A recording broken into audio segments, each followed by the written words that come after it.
name is Tuva. I'm the founding director of the Adams Group of Companies, which also comprises of Domain Kenya. Enterprise is like a rose, yeah? People look at it and it's very, very beautiful, but it has a bit of thorns. In my mind, I thought this will be a good opportunity for me to set up something which will impact very many people in this, not only in Kenya, not only in Africa, but around the globe.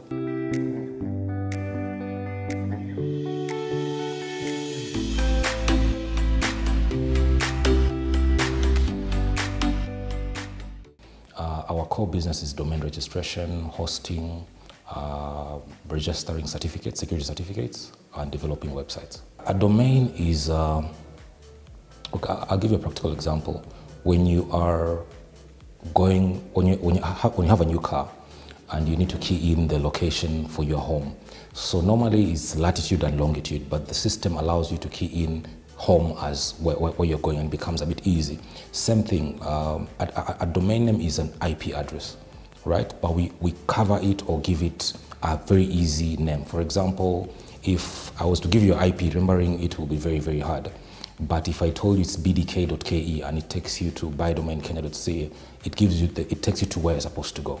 So a domain name is the cover of an IP for people to easily remember. So you can associate the domain name to the brand.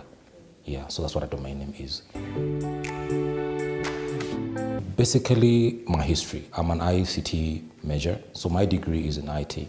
So my foundation was I worked for local banks when I was in university. So I was at USIU. And when I was there, after my first year, I worked for a local bank. Actually, I worked for 3 local banks and in the ICT sector. So I think from a very young age, from when even I was in high school, primary school, I knew this was my passion. So when I finished the general learning or basically getting some input on, IT and what it entails from the bank's general rules of doing business and all that, I decided to open my own business, which is now what it is right now. So many years later, we've grown and structures are now in place. We are literally trying to hand it over to the next generation and figure out, what do you do from there? I think it's always been in my heart. I've always liked doing business, and entrepreneurship is not so easy. Entrepreneurship looks very beautiful. Entrepreneurship is like a rose, yeah? People look at it and it's very, very beautiful, but it has a bit of thorns. But I've always admired people like Chris Kirubi when I was growing up, as in from a very young age, God rest his soul. But I always looked at him on TV and I was like, I would want to be someone like him when I grow up. The current chairman for NSC, Wanaki Prono, I've always admired what he does. So such kind of people, I looked at them when I was very, very young. So later on in life, meeting them, interacting, having coffee, exchanging some more, that really inspired me. So if people who maybe came from almost nothing, and if you look around the globe, realize people come from nothing and over time they're able to build brands which impact people. So in my mind, I thought this will be a good opportunity for me to set up something which will impact very many people in this, not only in Kenya, not only in Africa, but around the globe. The name of the company came upon, we were basically looking at our core business, right? So this is some advice also I would advise maybe to young entrepreneurs. When you're buying a domain name, you need to figure out what does your business do. For example, for us, Domain Kenya came because we sell domains. That's our core business. So in the name of the brand, we made sure that we are buying, buy is there, domain name is there, and the name of the country is also there. So for example, we have a brand called 254.ke, we have one called shamba.ke. So when you're buying a domain, you need to have it very close to whatever business you're doing. So how Google or search engines do their ranking is they look at what people are searching. So we sat down and analyzed and saw that what do people search for when they're buying domains. So the keywords were mostly buy, domain, and Kenya. So we combined that and that became our business. I'll be very honest, we've never raised funds for any of the business. We've started from scratch. We used to go knocking on people's business, or knocking on people's businesses. We would take a flight, a building. At that time, they were laying out fiber So there was a whole list of all the buildings that were being laid out with fiber. So we use that as a template. So we will say, okay, fine, today we'll go to CBD and these are the number of buildings we'll hit. And we'll start downstairs and come down or go to the topmost floor and just talk to people coming down bit by bit. And that's how we started the business. Realized that sometimes we even did work for free because what we were doing was not really looking for money. We're just trying to establish up the brand. You know, people need to say, we associate this good work with this brand. But without an opportunity to showcase what you're able to do, people cannot see. So you're able to sell when people go to your website. For example, right now, if you go to bdk.ke, that's our domain. If you go through the portfolio, even without us saying a single word, you're able to say, okay, fine, these guys do business with ActionAid, they do business with the government, they do business with Uraia Trust. Those are major brands. So based on that, it gives us a bit of opportunity or gives us a bit of leverage for people to say, okay, fine, if they're able to do business with these guys, they've been in business for this long, I think that the right people to do business with us. So initially, it wasn't looking for money as such. It was about establishing the brand. And we were very careful about sourcing for funds because we didn't want to dilute our shareholding. We didn't want to basically bring people for the sake of money. We weren't that greedy.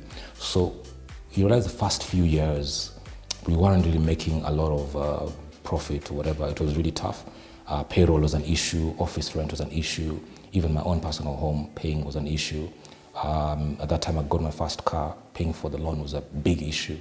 So those are the troubles which we came through to where we are right now. But it's a blessing because right now the brand has grown. We are not as big as Google or the other brands, but we are trying. So our concept has been, let's grow, but very slowly. So whatever we get is what we use to grow. We've never gone and taken a loan to establish the brand. If, for example, we have to work from home, well, that's what we do initially to get the brand where it is. If people have to work remotely, that's what we do. So we've been very careful about how we spend money. We have not been so extravagant. I think we got an office in Westlands almost 5-6 years of doing business. That's when we got our first 5,000 square feet of space. So to be very honest, we've not really engaged investors. To date, we still get offers. People call us from different areas, send us emails, and they want to be part of the brand. They tell, okay, fine, Adams, how much do you make in the last 3 years? Can we give you 5 times that? But as in, that's not what we're going for. We want to develop a brand that we really don't want to grow so fast. We want to grow at the right amount or the right pace, knowing very well we have a very solid foundation, right? We don't want to pile up on things, look so grand, but in real sense, we are empty inside. So to me, this has really worked. And I also encourage people who are starting business not to be so quick to take people's money, just to be careful who they interact with. Slow is better. A successful customer base is built on trust, right? So for us, we focus on quality mostly. So if you look at our clientele, it's mostly NGOs, right? So maybe we might not be so cheap as people want us to be, but the few clients we get, we make sure we give them value, right? So that's the concept we've used all through. We have guys in the industry who have other registrars who are doing very well. These are backed up by multinationals and whatever. So people who are willing to sell a domain at a loss to acquire a client, but maybe might have a big hard time to maintain a relationship. So for us, we'd rather have 10 clients, but give them quality and be able to give them the right attention, rather than have 100 who maybe we're not able to sustain or people live with a heavy heart. To be very honest, we don't do so much marketing. We don't do so much marketing. The brand sells itself. We have a few people in sales who basically will look for business. That's normal. But most of the business we get is based on referral and Google searches. That's where we get most of our clientele from.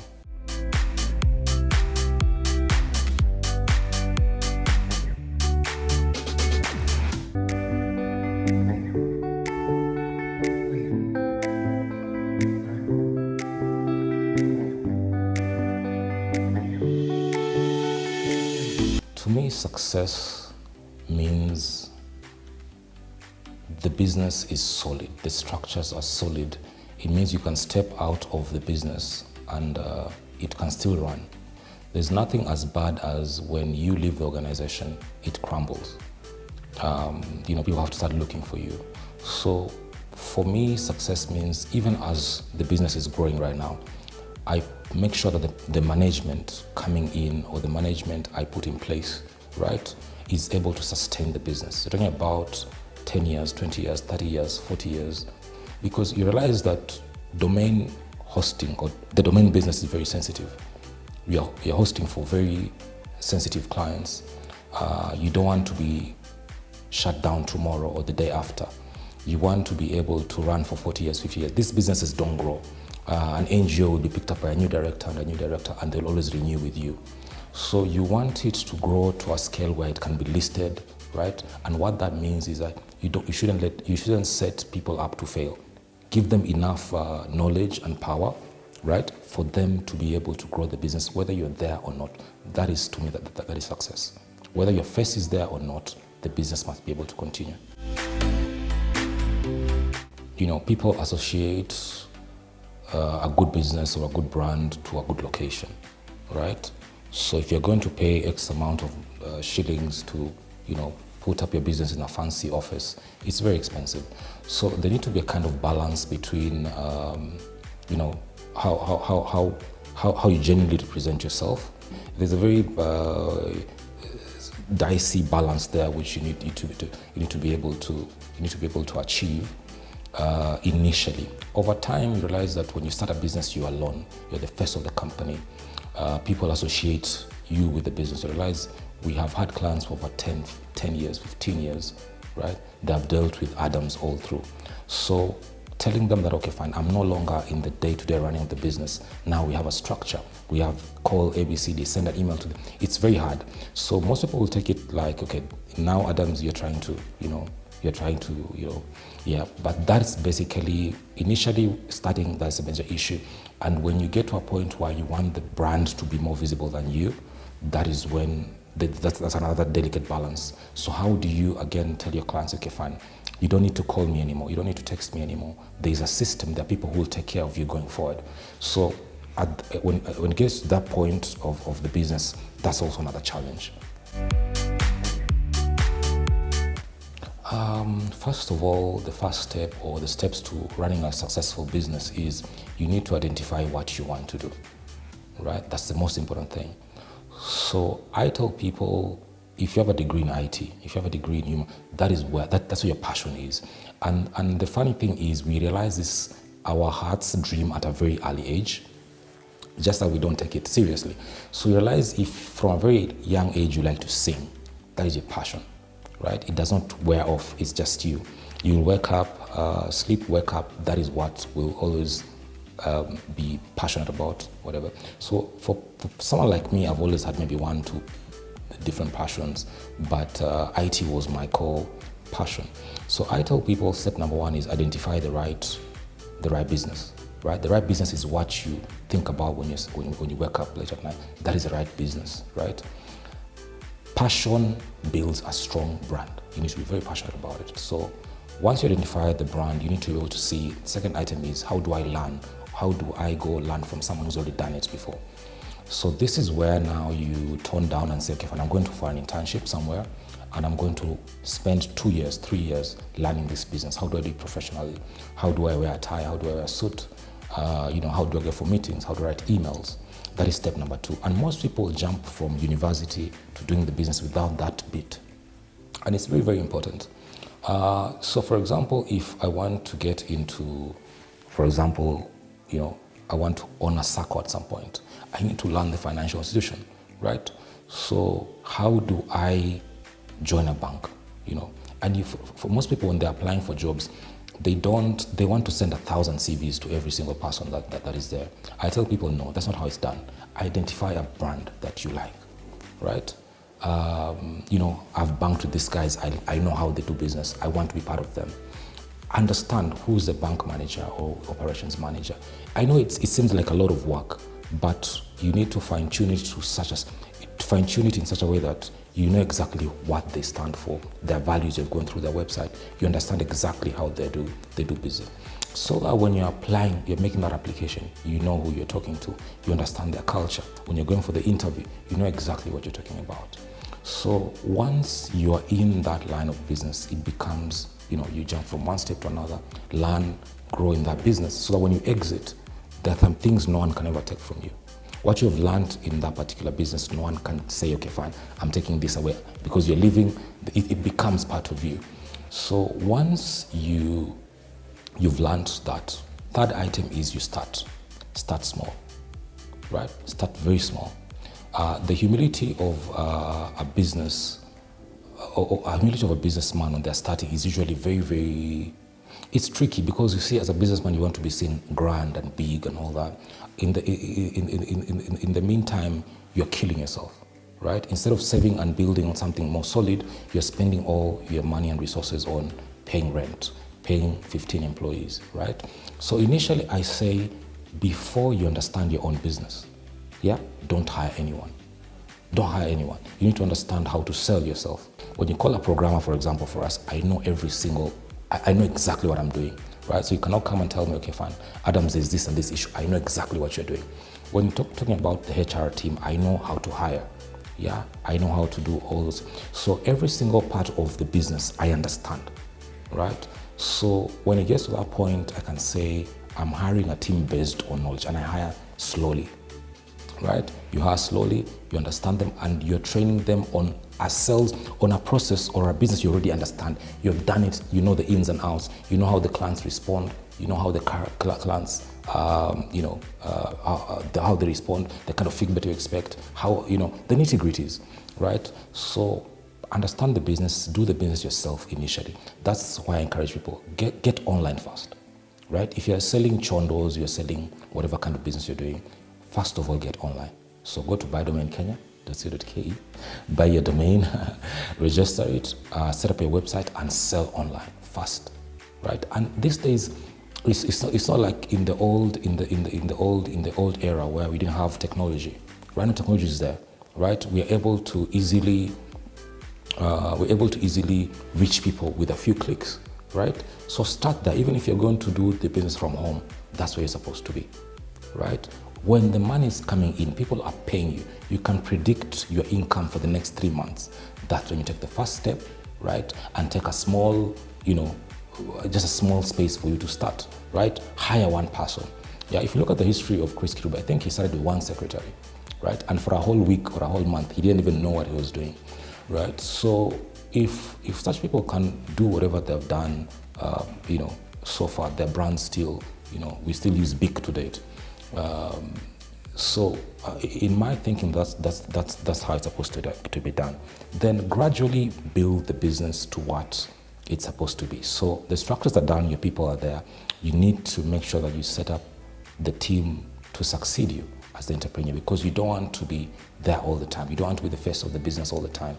So now you're setting yourself up to be an advisor, right? Advisor, you can become chairman, you can call all those fancy names you want, but you're no longer actively involved in the business. So you then plan for them to continue the business without, now you can hire the MBAs and the fancy titles and all that, and you step aside, letting them get listed. Basically that would be my line of thinking. Start small, right? Be patient. Be patient. It takes time. Entrepreneurship is very lonely. It's very lonely. Not everyone thinks like an entrepreneur. Not everyone is born to become an entrepreneur. So my thinking, and maybe someone who we went to school with, or maybe is my good friend, is very different, right? We might be in the same restaurant having coffee, but my thinking and theirs is different. So these days a lot of influence, social media and all that. We expect you to, you're in business, you need to drive a Range Rover, such kind of mentality. So you need to understand yourself, be patient, and let the business grow at its own pace. I'm on IG, Tuva Adams Tuva. I'm on Facebook, Tuva Adams Tuva. But mostly I'm on email, right? So if you go to info@buydomainkenya.co.ke, you can reach out, and then we can see how we can help each other out. By domain Kenya is a long link. So we tell people, we've shortened it. In business, you want people to have a very easy time accessing you. So we summarized our name to bdk.ke. So if you go to bdk.ke, it will redirect you to the full name bydomainkenya.co.ke. So when you land on the website, the first thing to do is to do a search for your domain name. For example, you're a model, right? You're a model, you want a brand name for yourself, right? So for example, I have a personal brand called tuva.me.ke. That's a personal brand.